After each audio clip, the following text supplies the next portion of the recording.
Hello, मैं विकास भारती। आज हम क्लास 8 हिस्ट्री एनसीईआरटी का चैप्टर 1 कैसे, कब और कहाँ का अध्ययन करेंगे। जैसा कि चैप्टर का नाम है कैसे, कब और कहाँ, हम अतीत में हुई घटनाओं के बारे में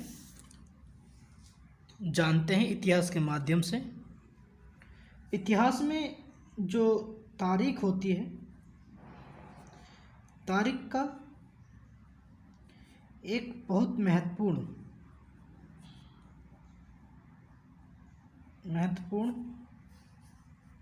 योगदान होता है।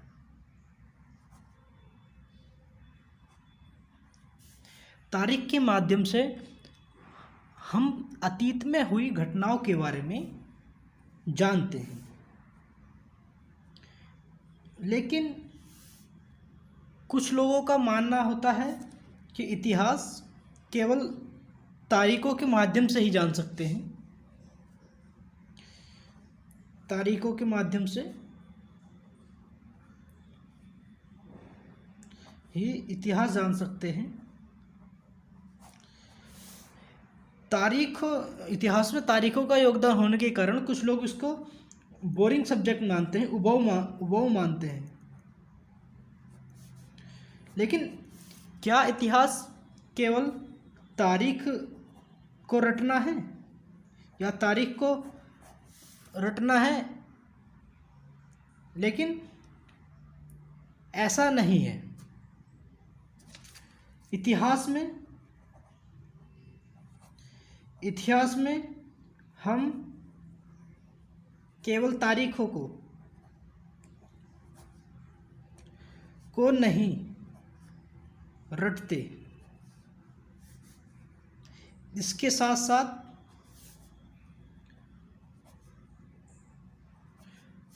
साथ हम अतीत की कहानियों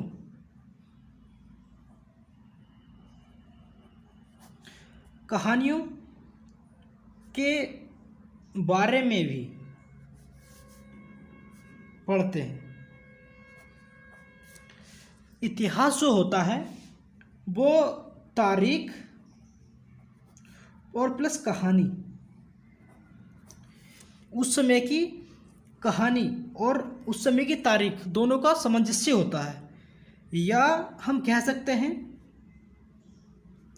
अतीत की वर्तमान में तुलना। हम इतिहास के माध्यम से अतीत की वर्तमान से तुलना करते हैं, और हम कह सकते हैं इतिहास के माध्यम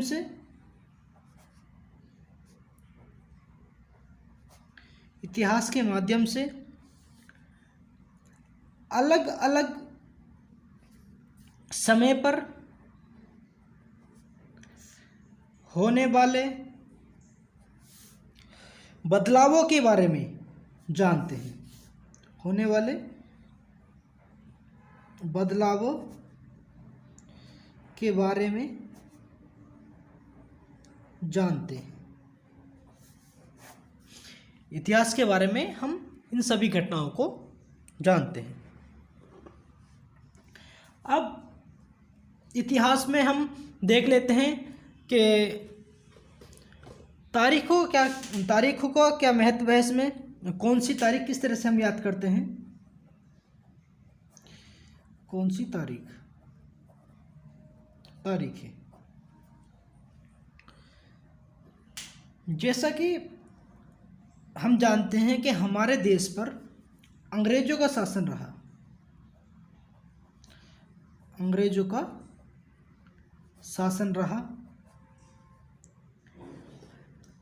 का शासन जो उनके प्रथम गवर्नर जनरल थे,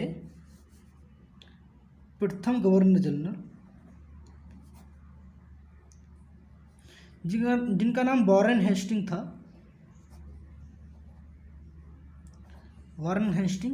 और उनके अंतिम वायसराय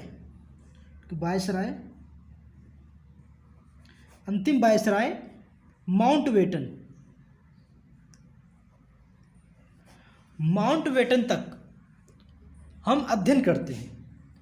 एक्चुअली उन्होंने किस समय में कौन से बदलाव किए, उनको कब गवर्नर जनरल बनाया गया, और उन्होंने किस समय पर समाज के लिए या कंपनी के लिए कौन से बदलाव किए, इन सभी एस्पेक्ट से हम उन पे ध्यान देते थे।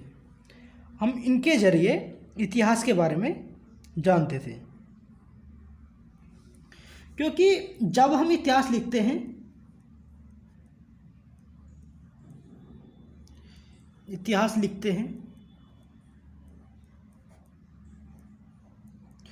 तो उसे कुछ टुकड़ों में तोड़ लेते हैं, कुछ टुकड़ों में तोड़ लेते हैं।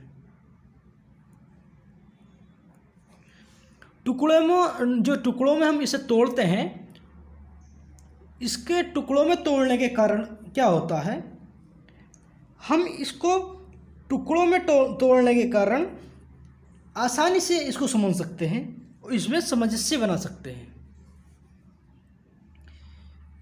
इसको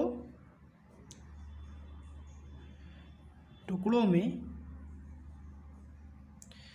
तोड़ने के कारण आसानी से इसे समझ सकते हैं।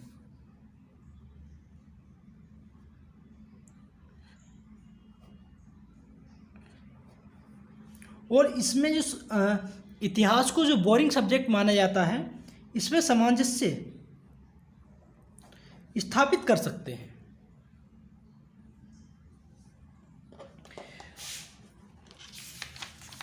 जैसा हमने अभी देखा कि हम इतिहास को कुछ भागों में या कुछ टुकड़ों में तोड़ करके पढ़ते हैं। स्कॉटलैंड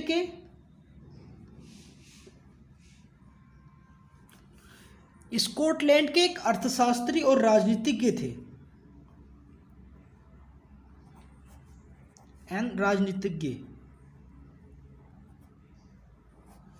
जिनका नाम था मिल, या इनका पूरा नाम था जेम्स मिल।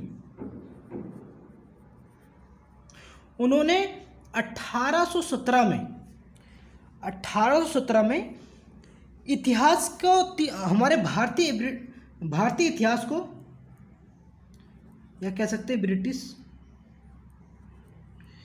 ब्रिटिश भारतीय इतिहास को 3 खंडों में तोड़कर लिखा। उन्होंने इन 3 खंडों को जातीय धर्मों के आधार पर इनको तोड़ा था।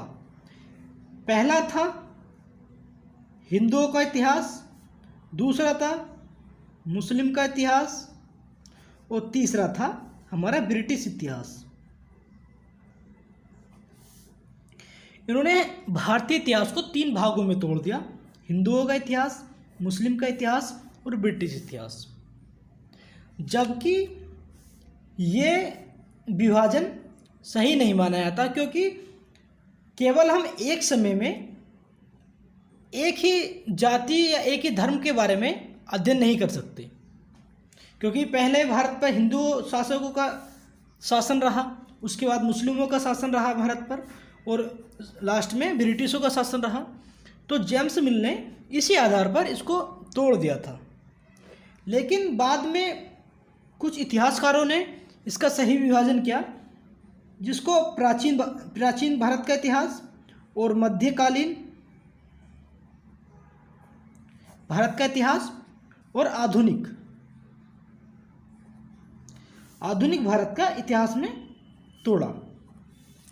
वर्तमान में हम इतिहास को इन 3 विभाजनों के आधार पर पढ़ते हैं: प्राचीन भारत का इतिहास, मध्यकालीन भारत का इतिहास और आधुनिक भारत का इतिहास। अब हम जान लेते हैं औपनिवेशिकवाद क्या होता है।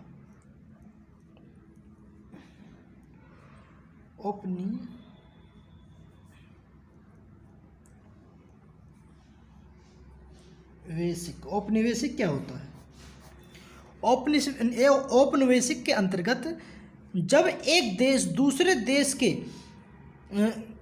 देश पर इस तरह से मतलब कि राज करता है, जिसे इस तरह से बर्ताव करता है, उसके राजनीतिक, आर्थिक और सामाजिक मामलों में हस्तक्षेप करता है या बदलाव करता है।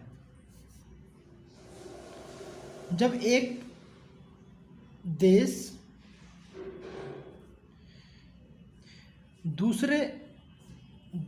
दूसरे किसी देश के आर्थिक, राजनीतिक और सामाजिक एवं सांस्कृतिक मामलों में हस्तक्षेप करता है या बदलाव करता है, तो उसे औपनिवेशिक कहते हैं। औपनिवेशिक, या हम इसे आसान भाषा में कह सकते हैं कि जब कोई दूसरा देश किसी देश पर अपना अधिकार या अपना शासन स्थापित कर देता है तो उसे औपनिवेशवाद कहते हैं या औपनिवेशीकरण कहते हैं। अब हम देख लेते हैं कि हम इतिहास के बारे में कैसे जानते हैं। जो प्रशासन के अभिलेख होते हैं वो इतिहास को जानने का सबसे अच्छा साधन होता है, क्योंकि अंग्रेजों ने बड़े बड़े अभिलेखाकार गृह स्थापित किए, जिसमें वो सभी गतिविधियों का, सभी व्यापारिक संबंधों का आदान प्रदान, वस्तुओं के आदान प्रदान का, सभी का लेखा जोखा रखते थे। सभी का एक कह सकते हैं अधिकृत या माननीय अधिकृत रिकॉर्ड रखते थे। ये रिकॉर्ड जो होते थे वो सबसे अच्छे साधन होते हैं इतिहास के बारे में जानने के लिए। और कह सकते हैं हम इतिहास, जैसे 1857 की क्रांति, उस टाइम जो वहाँ के जो अभिलेख मिले हैं उसमें शासक जो थे वो किस तरह से सोचते थे इसके बारे में दिया गया है। लेकिन एक पक्ष ये भी होता है कि उस समय वह मतलब कि भारत की जनता क्या सोचती थी, भारत की जनता क्या चाहती थी, भारत की जनता, क्योंकि यदि किसी शासक ने अपने मुंशी से या अपने लोगों से कुछ इतिहास लिखवाया है तो जाहिर सी बात है उसने अपने बारे में लिखवाया होगा। लेकिन वहाँ की जो जनता थी वो क्या सोचती थी उसके बारे में जानना भी ज़रूरी था। तो इस चैप्टर में ये सब चीज़ें